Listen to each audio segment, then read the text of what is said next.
संभल के विवाद को लेकर आज सुप्रीम कोर्ट में सुनवाई हुई। मुख्य न्यायाधीश की बेंच के सामने मुस्लिम पक्ष ने ये रखा कि जो मस्जिद के बाहर कुआं बना है वहां पूजा पाठ करने की बात हो रही है और इस पर यथास्थिति लगाई जाए। अगली सुनवाई 21 फरवरी को होनी है, लेकिन क्या संभल को तीर्थ क्षेत्र बनाने की योजना पर भी कोई लगाम लगी है, कोई रोक लगी है? आखिर क्या हुआ सुप्रीम कोर्ट पर? इस पर बात करने के लिए हमारे साथ इस मामले के वकील एडवोकेट विष्णु शंकर जैन साहब हैं। जैन साहब, क्या हुआ है? कुल मिलाकर सुप्रीम कोर्ट ने क्या कहा है तीर्थ क्षेत्र को लेकर, कुओं को लेकर? देखिए, सबसे इम्पोर्टेंट बात यह है कि आज जो वहाँ की मस्जिद कमेटी है उसने सुप्रीम कोर्ट में एप्लीकेशन लगाई थी और ये कहा था कि जो मस्जिद के बाहर कुआं है, उनका ऐसा मानना है कि वो कुआं आधा मस्जिद के अंदर है और आधा मस्जिद के बाहर है, इसलिए उस कुएं पे यथास्थिति मेंटेन की जाए। उसके खिलाफ कोर्ट ने राज्य सरकार से कहा है कि आप अपना स्टेटस रिपोर्ट फाइल करिए और साथ ही साथ एक नोटिस जो वहाँ की स्टेट गवर्नमेंट ने इशू किया था, जिसमें संभल को पूरे परिसर को तीर्थ क्षेत्र घोषित करने की और अलग अलग कुएं को रिवाइव करने की मांग थी, उस पर कोर्ट ने कोई रोक नहीं लगाई है। कोर्ट ने सिर्फ राज्य सरकार से इतना कहा है कि जो ये कुआं है, जो इस तथाकथित मस्जिद के ठीक बाहर है, जो मुस्लिम पक्ष कहता है कि पार्शली अंदर है पार्शली बाहर है, उस पर अभी कोई एक्शन ना लिया जाए। संभल तीर्थ क्षेत्र में कहा जाता है 19 कूप हैं जिनका रिवाइवल लगातार हो रहा है, क्या उससे कोई रोक नहीं है? उन कुओं का रिवाइवल चलता रहेगा, वहां लोग पूजा पाठ भी कर सकेंगे? बिल्कुल, उस पर कोई रोक नहीं है। और जो नोटिस है, जो अनेक्शन नंबर 5 नोटिस राज्य सरकार की लगी हुई थी, उस पर किसी तरह की कोई रोक नहीं है। क्या कोर्ट ने ये मान लिया कि जो कुआं है वो सिर्फ मस्जिद के पास का हिस्सा है या वो लोगों के सार्वजनिक इस्तेमाल के लिए नहीं है? क्या कहा उसको लेकर? देखिए, कोर्ट की हियरिंग में जो कोर्ट के ऑब्जर्वेशंस हैं उसको कोर्ट करना तो सही नहीं होगा, तो कोर्ट ने अभी राज्य सरकार से स्टेटस रिपोर्ट मांगा है कि राज्य सरकार का क्या मानना है। और हमारा भी ये कहना है, हम भी अपना काउंटर एफिडेविट फाइल करेंगे और हमारा स्पष्ट मानना है कि ये जो कुआं है इस तथाकथित मस्जिद के बाहर है, इस मस्जिद का भाग या अंग नहीं है। तो ये सारी बातें हम एविडेंस के माध्यम से कोर्ट के समक्ष रखेंगे। हमने ये देखा था, संभल गए थे और वहां पे तमाम रिपोर्ट्स हैं, कई लोगों ने अपनी एल्बम में से फोटो दिखाई कि वहां पर कुआं पूजन कई सालों से लगातार होता आया है। क्या इस बात पे को लेकर कोई जानकारी आपको भी मिली थी? हमारे पास कंप्लीट फोटोग्राफ्स हैं और 2006 का मेरे पास मैरिज कार्ड है जहाँ पे जो विवाहित दंपति हैं वो वहाँ पे कुआं पूजन के लिए गए। और भी फोटोग्राफ्स हैं, अगर किसी के घर पे कोई नवजात शिशु का जन्म हुआ है तो उसके भी पूजन के लिए वहाँ कुएं में जाया जाता था। बराबर वहाँ कुआं पूजन चलता रहता था, जो हाल फिलहाल में कुछ समय पहले उसको रोक दिया गया एक जबरन तरीके से। और ये सारा मामला जो है ये सिविल मामला है जो सिविल सूट में उठाया जाएगा। पर आश्चर्यचकित करने वाली बात यह है कि जो मुकदमा ऑलरेडी इस समय इलाहाबाद हाईकोर्ट में पेंडिंग है, उस बात को सीधे सुप्रीम कोर्ट में उठाया गया और सुप्रीम कोर्ट ने भी राज्य सरकार से स्टेटस रिपोर्ट मांगा है। हम भी अपना जवाब फाइल करेंगे और ये स्पष्ट करेंगे कि ये जो कुआं है ये तथाकथित मस्जिद के बाहर का है। एक और जरूरी सवाल, 1978 के दंगों की फाइल्स खुली है और लगातार उसके विक्टिम सामने आ रहे हैं। हमने कई लोगों से बात हुई, जिस तरीके से वहां पर भाईचारे के नाम पर लोगों को जलाया गया और दंगे का दंश लोग झेलते रहे, कई सारे लोग उसमें मर गए, कि न्याय नहीं मिला। अब एक लेटर सामने आया है जो कि सितंबर 1924 का है और भारत के पहले प्रधानमंत्री जवाहरलाल नेहरू ने उस वक्त रिपोर्ट तैयार की थी और उसमें कांग्रेस की, महात्मा गांधी की, सभी की चिंताओं थी कि संभल एक ऐसी जगह है जहां पर हिंदू पीड़ित है और आज भी पीड़ित है। यही बात निकलकर सामने आती, इस पर आप क्या कहेंगे? देखिए, वो रिपोर्ट मैंने पूरा अध्ययन किया है और सबसे गौरतलब बात जो उसमें है, गौरव जी, मैं आपको बताना चाहता हूं, उस रिपोर्ट में मेंशन्ड है कि यहाँ पे एक मंदिर हुआ करता था जिसको मस्जिद का शेप देने की कोशिश की गई है।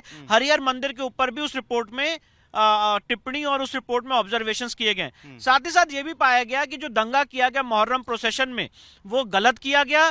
कोई हिंदू समाज के लोगों ने वहां पे घंटी नहीं बजाई थी, कोई बेस नहीं बजाए थे और जानबूझ के वहां पे दंगा किया गया। 16,000 हिंदू वहां पे हुआ करते थे, ये आंकड़ा भी उस रिपोर्ट में पूरा दिया गया। हिंदुओं की उस दंगे में कोई गलती नहीं थी और वहां पे गलत ढंग से उनको मारा पीटा जा रहा है, उनको प्रताड़ित किया जा रहा है। सारी बातें उस रिपोर्ट में मेंशन है और सबसे मजेदार बात यह है कि ये रिपोर्ट जवाहरलाल नेहरू साहब की है। और ये बताइए कि उस दंगे का दंश या उस डर वो अभी भी उसमें जीते हैं, जबकि 2024 आ गया, 100 साल हो गए, स्थिति वही है। इनफैक्ट स्थिति और गंभीर होती चली गई है, पॉपुलेशन चेंज होती चली गई है और वहां पे हिंदू समाज के लोग आज काफी हद तक माइनॉरिटी में है और अपने जो कॉन्स्टिट्यूशनल राइट्स हैं उसको वहां पे एक्सरसाइज नहीं कर पा रहे हैं। जो रूल ऑफ लॉ और बड़ी बड़ी बातें हैं वो सिर्फ कागजों पे रह गई हैं, जमीन पर उतर नहीं पा रही। पूजा का अधिकार नहीं मिल पा रहा कई जगहों पर, इस कुएं में नहीं मिल पा रहा है। इस कुएं में जो पूजा का, मैं आपको 29 जून 2006 का मैरिज कार्ड है मेरे पास, जहां पे लोग वहां पे पूजा करते थे, फोटोग्राफ्स हैं, और वहां पे पूजा पाठ रोक दी गई और आज कहा जा रहा है कि ये कुएं मस्जिद का पार्ट है। तो ये सारी बातें दिखाती हैं कि किस तरह से जो फंडामेंटल राइट है, राइट टू रिलीजन, वो सिर्फ और सिर्फ वहां पे दबाया जा रहा है क्योंकि वहां पे डेमोग्राफिक चेंज हो चुका है। चलिए, तो ठीक 100 साल पहले हमें इतिहास में जाना होगा जहां पर साफ साफ खुद जवाहरलाल नेहरू, जो कि भारत के पहले प्रधानमंत्री बने, उन्होंने 1924 में यह बात कह दी थी कि संभल में हिंदू पीड़ित है और वहां दंगों को लेकर जिस तरह की बातें की गई और आज जिस तरह से भी हिंदू 2024 में भी अपने संवैधानिक अधिकारों और पूजा के अधिकार के लिए वहां लड़ाई लड़ रहे हैं, इस बात को लेकर मामला साफ हुआ और कोर्ट में भी यही बात पहुंची कि जिस कुएं को मस्जिद कमेटी अपना हिस्सा बताने की बात कर रही है, दरअसल वहां पर 2006 तक लोग कुएं पूजन के लिए जाते रहते थे और जिसके रिकॉर्ड भी आने वाले समय में सुप्रीम कोर्ट के समक्ष रखे जाएंगे। देखिए, अब इस मामले में आगे जो सुनवाई होगी वो 21 फरवरी को होगी और ये आवेदन मस्जिद कमेटी ने सुप्रीम कोर्ट के सामने दाखिल किया, जिसमें उन्होंने मांग की कि इस तथाकथित मस्जिद के जो बाहरी साइड पे एक कुआं है, जिसको वो मानते हैं कि पार्शली वो मस्जिद का हिस्सा है, पार्शली बाहर है, उस कुएं पे स्टेटस को यथास्थिति मेंटेन की जाए। और इस पे कोर्ट ने यूपी सरकार से, यूपी गवर्नमेंट से स्टेटस रिपोर्ट मांगा है और हमसे भी अपना काउंटर एफिडेविट मांगा है। हम लोग भी प्राइवेट रिस्पोंडेंट्स के लिए हम लोग अपना काउंटर एफिडेविट कोर्ट के समक्ष दाखिल करेंगे और हमारा स्पष्ट रूप से मानना और कहना है कि ये जो तथाकथित वेल है, ये इस तथाकथित मस्जिद के बाहर है, इस मस्जिद के अंदर नहीं है और इसलिए वहां पे पूजा पाठ चलती आ रही थी, जिसको गलत ढंग से रोका गया। नगर जो नोटिस है उस पर भी फिलहाल सुप्रीम कोर्ट ने एक तरह से रोक नहीं, कोई रोक नहीं लगाई है। ये बात क्लैरिफाई हो चुकी है कि जो एनेक्शन नंबर 5 है इस एप्लीकेशन का, जिसमें नगर पालिका की नोटिस है, उस पर कोर्ट ने कोई रोक नहीं लगाई है। कोर्ट ने सिर्फ इतना कहा है कि राज्य सरकार अपने जो रिवाइवल का प्लान है, so far as this well is concern, जो इस तथाकथित मस्जिद के बाहर है, वहां पे अभी कोई एक्शन नहीं लेगी। अच्छा, इस मामले में मैं एक चीज और आपसे जानना चाहूंगा कि ये कुआं जो है ये कैसे विवादों में आ गया, जबकि ये मस्जिद के बाहर? ये कुआं विवादों में इसलिए आया क्योंकि जिन लोगों को विवाद उत्पन्न करना है वो तो उत्पन्न करेंगे ही करेंगे और कैसे कब्जा किया जा सकता है ये इसका जीता जागता उदाहरण है। कंप्लीटली इस मस्जिद के बाहर है ये कुआं। मेरे पास फोटोग्राफ्स हैं, मैरिज कार्ड हैं, जहां पे 2006 और उससे पहले से वहां पे लोग जो न्यूली वेडेड विवाहित दंपति हैं वो वहां पे अपनी पूजा करते थे। न्यूबॉर्न जो शिशु हैं वो अपनी वहां पे पूजा पाठ करते थे। वहां बराबर पूजा पाठ होती चली आ रही थी, कुआं पूजन जिसे कहा जाता है। और हाल फिलहाल में उसको रोक दिया गया, तो यहाँ पे उल्टी बात की जा रही है। जो पूजा पाठ रोकी गई है उसको रिवाइव करने के बजाय कहा जा रहा है कि जो पूजा पाठ रोक दी गई है उसको वैसे ही मेंटेन किया जाए। तो ये मामला इस समय सुप्रीम कोर्ट के समक्ष है और हम कोर्ट के सामने अपना रिप्लाई फाइल करेंगे।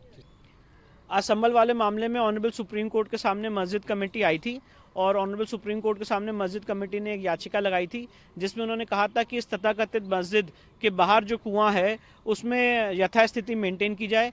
उनका ये कहना है कि ये कुआं पार्शली मस्जिद के अंदर है और पार्शली मस्जिद के बाहर है। हमारा ये कहना है कि ये कुआं टोटली मस्जिद के बाहर है और वहां पे बराबर पूजा पाठ होती चली आ रही थी। और आज दोनों पक्षों को सुनने के बाद कोर्ट ने यूपी सरकार से इसमें नोटिस जारी किया है इस एप्लीकेशन पे और कोर्ट ने यूपी सरकार से स्टेटस रिपोर्ट मांगा है। कोर्ट ने साथ ही साथ जो हम लोग हैं, जो प्राइवेट रिस्पोंडेंट्स हैं, उनसे भी कहा है कि अपना जवाब फाइल करिए और कोर्ट ने कहा है कि अगली तारीख तक, जो कि 21 फरवरी है, जो स्टेट गवर्नमेंट है वो तथाकथित इस कुएं के परसुएंस में जो उनका नोटिस है उस पर कोई एक्शन अभी नहीं लेगी।